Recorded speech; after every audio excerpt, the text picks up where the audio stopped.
another beautiful day for me to stay inside playing video games. But the mail's here, so let's check that out first. I'm being sued by Macaulay Culkin. This is just an express trip to hell, and I'll see you there, Culkin. I'm being sued by Kim Basinger in all her 16-bit glory. Looks just as good as the movie. And I'm being sued by Pierce Brosnan. Oh, fuck you. Calm down. Fuck you! 3 for 3. What do we got here, though?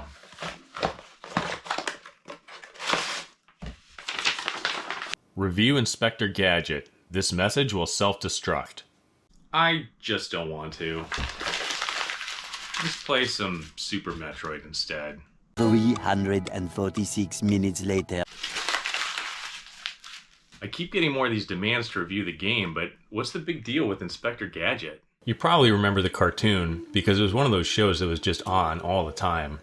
Gadget is a bumbling policeman with endless gizmos integrated into his body, presumably to apprehend agents of MAD and the enigmatic Dr. Claw, but they're mostly used in stupid and embarrassing, if not outright reckless ways. He's like RoboCop with dementia. Gadget receives his missions via self-destructing messages, which always backfire on Chief Quimby. Although, I'm not too worried about these messages self-destructing, because you and I both know damn well I don't have the technical skill or the budget for explosion effects. Gadget travels the globe making a jackass of himself, while his niece Penny and their dog Brain solve the cases, and Dr. Claw always gets away. The cartoon wasn't one of those shows that insulted your intelligence, it was just a little formulaic. I was more of a Danger Mouse fan. This is one of those 80s shows that always concluded with an educational safety tip about not sticking your dick in electrical outlets or whatever. But Inspector Gadget is the last person who should be lecturing anyone about safety, since he does dangerous bullshit constantly. I guess some of the tips were useful, like the one about not going into the bathroom right after your dad was in there. What's that smell, Uncle Gadget? Yuck! They stopped producing the show in 1985, but this game came out in 1993. It might not even be that bad, but I just don't feel like playing it, so I'm not. It's only the 4th episode, and I already need a vacation.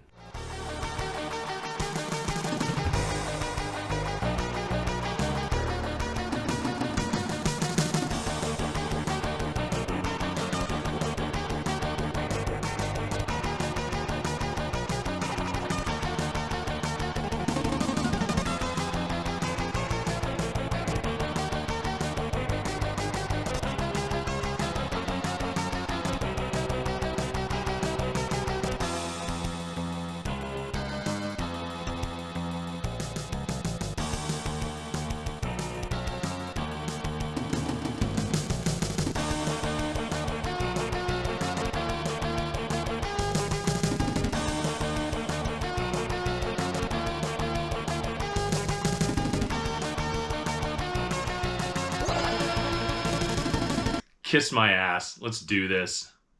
The music on the title screen is from the Christmas special instead of the classic theme song, which already has me concerned that attention to detail might have been lacking on this game.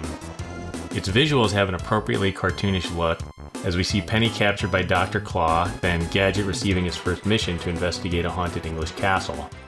But mere moments into the game, you reach a cliff which is too high to jump over. That's it, game's over. Nah, no such luck. This is where your gadgets come into play. You can use the extendo hand to grab these rings, or the suction cups to create footholds. You collect hats to power all your gadgets, kind of like Simon Belmont collecting hearts. With this castle setting and Gadget's whip-like attack, this game is giving me unexpected Castlevania flashbacks. But if that were the case, Gadget would kneel by the cliff with a red crystal or some shit. Stage 1 is extremely easy, more of a tutorial. You can hold the D-pad down to search for hidden blocks, but I'm wasting a lot of time doing that.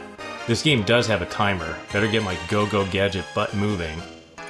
Okay, that is cheap. The kind of sucker's trap that'll only ever get you on your first playthrough. The boss is pretty easy too, although this rotating room effect is always cool to see. Just avoid the fire from this floating chandelier, smack it when it's within range, and remember not to walk off the edge of the platform. Stage 2 is in Switzerland, aka the obligatory ice level, and Gadget's controls are a little slippery at the best of times. Now you have to contend with slick platforms and winds buffeting you. Another problem is that the screen doesn't scroll until you move way over to one side, so if an enemy spawns there, you're taking a hit. 2 hits, and you're toast. Here's why you don't often see text on character sprites. When these agents of MAD change direction, the sprite isn't redrawn, it's just flipped, so they become agents of damn instead. Now we're inside the clock tower. Hey, I actually remember this one from the show, the freaky Gadget bondage episode. The platforming is a little tougher here, especially on this particular goddamn gear for whatever reason. I keep missing the jump, and the timer's running out. I'm not gonna make it. Shit. The second boss is another incarnation of Dr. Claw, this time wielding a humongous bladed pendulum. Bosses in this game don't have many frames of invincibility, so the best strategy is to go apeshit with aggression as soon as you have an opening. Next we travel to the jungle, and hang on. Are you telling me I go from my house to England, back home again, to Switzerland, then back home, then to South America? This is not a very efficient approach, Chief, but who am I to complain about dumb ideas? Look at this crap I'm wearing. I look like Linkara. Stage 3 is making me think the previous level only seemed hard because navigating vertically with Gadget can be a pain. Now that we're back to mostly side-scrolling action, it's smooth sailing. These monkeys can be annoying, but after a brief section on these boats, I'm surprised to find myself at the boss already. This version of Dr. Claw has spiked barriers you need to knock out. He moves around randomly, so it's not hard to avoid him, but you'll probably die from a fall or getting cornered like a rat. It's best to smoke him at long range with arrows. 4 stages deep, in the Inca ruins now, I can confirm the level design in this game is mediocre.